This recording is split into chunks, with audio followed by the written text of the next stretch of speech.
Assalamualaikum warahmatullahi wabarakatuh.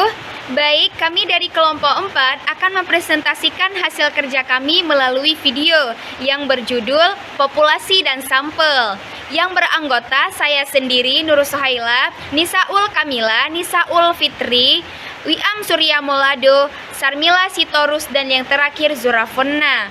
Baik, materi pertama yang akan disampaikan oleh saya sendiri, yaitu tentang populasi. Apa sih populasi?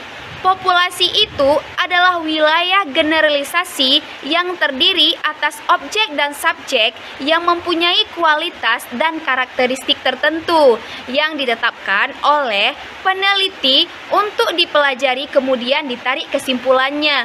Nah, apa sih kesimpulannya itu? Jadi, populasi bukan hanya orang, tetapi juga objek dan benda-benda alam lainnya. Populasi juga bukan hanya sekedar jumlah yang ada pada objek dan subjek yang dipelajari, akan tetapi populasi juga meliputi seluruh karakteristik atau sifat yang dimiliki oleh subjek dan objek tersebut. Baik, selanjutnya akan disampaikan oleh teman saya. Terima kasih. Saya Nisaul Fitri sebagai pemateri kedua. Di sini saya akan membahas tentang sampel. Sampel adalah bagian dari jumlah dan karakteristik yang dimiliki oleh populasi tersebut. Bila populasi besar, maka penelitian tidak mungkin mempelajari semua yang ada pada populasi. Misalnya karena keterbatasan dana, tenaga, dan waktu, maka penelitian dapat menggunakan sampel yang diambil dari populasi itu. Oleh karena itu, populasi yang diambil dari populasi harus betul-betul representatif. Saya Nisaul Kamila sebagai pemateri ketiga akan menjelaskan tentang teknik sampling. Teknik sampling merupakan teknik pengambilan sampel untuk menentukan sampel yang akan digunakan dalam penelitian. Terdapat berbagai teknik sampling yang digunakan, di antaranya ada probability sampling dan non-probability sampling. Yang pertama ada probability sampling. Probability sampling merupakan teknik pengambilan sampel yang memberikan peluang yang sama bagi setiap unsur atau anggota populasi untuk dipilih menjadi anggota sampel. Probability sampling terbagi menjadi 4. Yang pertama ada simple random sampling. Simple random sampling yaitu pengambilan anggota sampel dari populasi dilakukan secara acak tanpa memperhatikan strata yang ada dalam populasi tersebut. Yang kedua ada proportionate stratified random sampling. Teknik ini dilakukan untuk bila populasi mempunyai anggota atau unsur yang tidak homogen dan berstrata secara proporsional. Yang ketiga ada disproportionate stratified random sampling. Teknik ini digunakan untuk menentukan jumlah sampel bila populasi berstrata tetapi kurang proporsional. Yang kedua ada non-probability sampling.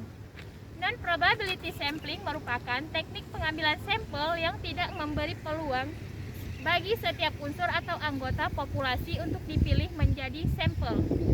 Teknik ini meliputi 6. Yang pertama ada sampling sistematis, di mana sampling ini merupakan pengambilan sampel berdasarkan urutan dari anggota populasi yang telah diberi nomor urut. Bisa dipilih genap ataupun ganjil maupun kelipatan-kelipatan tertentu. Yang kedua, sampling kuota. Sampling kuota merupakan teknik untuk menentukan sampel dari populasi yang menjadi ciri-ciri tertentu dan sampai jumlah kuota yang diinginkan. Misalnya, jumlah sampel yang ditentukan 500 orang. Kalau pengumpulan data belum didasarkan pada 500 orang tersebut, maka penelitian dipandang belum selesai karena belum memenuhi kuota yang telah ditentukan. Yang ketiga ada sampling insidental. Sampling insidental ini merupakan teknik penentuan sampel berdasarkan kebetulan, yaitu siapa saja yang secara kebetulan bertemu dengan peneliti dapat digunakan sebagai sampel. Bila dipandang orang yang kebetulan ditemui itu cocok sebagai sumber data. Yang keempat ada sampling purposive. Sampling purposive ini merupakan teknik penentuan sampel dengan pertimbangan tertentu. Misalnya, ketika akan melakukan sebuah penelitian, sumber datanya yaitu ahli makanan ataupun penelitian tentang kondisi politik di suatu daerah. Maka sampel sumber datanya adalah orang yang ahli politik. Yang kelima, ada sampling jenuh. Sampling jenuh ini merupakan teknik penentuan sampel bila semua anggota populasi digunakan sebagai sampel. Yang keenam, ada snowball sampling. Snowball sampling merupakan teknik penentuan sampel yang mula-mula jumlahnya kecil kemudian membesar. Nah, dalam penentuan sampel, pertama-tama dipilih 1 atau 2 orang. Tetapi karena 2 orang ini belum merasa lengkap terhadap data yang diberikan, maka penelitian mencari orang lain yang dipandang lebih tahu dan dapat melengkapi data yang diberikan oleh 2 orang sebelumnya. Begitu seterusnya sehingga jumlah sampel semakin banyak. Saya Liam Surya Mulado akan melanjutkan materi selanjutnya, yaitu tentang menentukan ukuran sampel. Jadi, jumlah anggota sampel sering ditanyakan dengan ukuran sampel tersebut. Jika jumlah sampel yang diharapkan 100% mewakili populasi adalah sama dengan jumlah anggota populasi itu sendiri. Jadi, bila jumlah populasi 1000 dan hasil penelitian itu akan diberlakukan untuk 1000 orang tersebut tanpa ada kesalahan, maka jumlah sampel yang diambil sama dengan jumlah populasi tersebut, yaitu 1000 orang. Makin besar jumlah sampel mendekati populasi, maka peluang kesalahan generalisasi semakin kecil. Dan sebaliknya, semakin kecil jumlah sampel menjauhi populasi, maka semakin besar kesalahan generalisasi diperlakukan umum. Baiklah, saya Sarmila Sitorus akan melanjutkan presentasi yang berjudul Contoh Menentukan Ukuran Sampel. Di sini akan dilakukan penelitian untuk mengetahui tanggapan kelompok masyarakat terhadap pelayanan yang diberikan oleh pemerintah. Kelompok masyarakat itu terdiri dari 1000 anggota yang dapat dikelompokkan berdasarkan jenjang pendidikan. S1 ada 50 orang, sarjana muda ada 300 orang, SMK ada 500 orang, SMP ada 100 orang, dan SD ada 50 orang. Pada tabel 51, bila jumlah populasinya 1000, kesalahannya 5%, maka jumlah sampelnya adalah 258. Karena populasi berstrata, maka sampelnya juga berstrata. Stratanya ditentukan menurut jenjang pendidikan. Dengan demikian, masing-masing sampel untuk tingkat pendidikan harus proporsional sesuai dengan populasi berdasarkan perhitungan dengan cara berikut ini. S1 50 per 1000 sama dengan 0,05 dikali 258, hasilnya 12,9. Untuk SM sarjana muda yaitu 300 dibagi 1000 sama dengan 0,3 dikali 258, hasilnya 77,4. SMK 500 dibagi 1000 sama dengan 0,5 kali 258, hasilnya 129.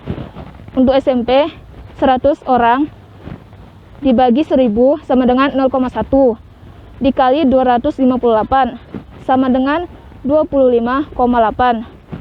Untuk SD 50 orang dibagi 1000 sama dengan 0,05 dikali 258, hasilnya 12,9. Total jumlah semuanya ada 258. Jadi jumlah sampelnya yaitu 12,9 ditambah 77,4 ditambah 129 ditambah 25,8 ditambah 12,9 sama dengan 258. Karena menggunakan koma, jadi dibulatkan ke atas sehingga jumlah sampelnya menjadi 13 ditambah 78 ditambah 129 ditambah 26 ditambah 13 sama dengan 259. Di dalam buku Rescourse yang berjudul Research Methods for Business tentang saran untuk ukuran sampel. Yang pertama, ukuran sampel yang layak dalam penelitian antara 30 sampai 500. Yang kedua, bila sampel dibagi dalam kategori, misalnya pria, wanita, pegawai negeri ataupun yang swasta dan lain-lain, maka jumlah anggotanya setiap kategori minimal 30. Yang ketiga, bila dalam penelitian akan melakukan analisis tentang multifasit atau korelasi, maka jumlah anggota sampelnya minimal 10 kali dari jumlah variabel yang diteliti. Maka jumlah anggota sampel minimal 10 kali dari jumlah variabel yang diteliti.